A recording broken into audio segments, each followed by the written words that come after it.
Šīs būs pārmaiņu gads gan ģeopolitikā, gan iekšpolitikā. Tāpēc piedāvājam ieskatīties nākotnē un izteikt prognozes par to, kur mums labi zinām politiķi būs pēc gada un ko 2026. gads viņiem atnesīs. Evika Siliņa, Solvitas Āboltiņas liktenis, ārā no politikas un tālāk visticamāk par vēstnieci Itālijā. Tur viņa varēs realizēt savus neizsapņotos meitenes sapņus par modes dizaineres karjeru. Edgars Rinkēvičs ies slavas norietām, ar mazām izredzēm atgriezties valsts prezidenta krēslā. Kā prezidentam viņam šie ir pēdējie mētini.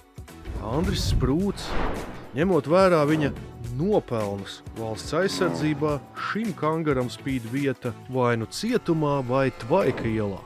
Rihards Kozlovskis, vecais mēns varbūt beidzot tiks palaists pensijā. Riharda sapnis ir nopirkt viskija destilēriju Skotijā un nodoties savam hobijam dzeršanai. Viņš ir to godam nopelnījis par nekā nedarīšanu.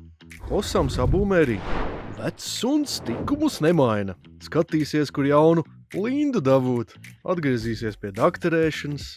Kā kompleksains pusmūža vīrietis, viņš uz visām pusēm meklēs uzmanību.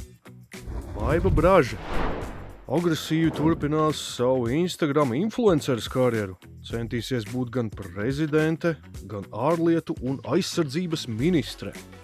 Viktors Valainis, profesionāls pudeles korķis, derīgs jebkurai pudelei pozīcijai. Pēc vēlēšanām būs jāiet bekvokālistos, jo solo spēlēs Aivards no Ventspils. Ilze Indriksone.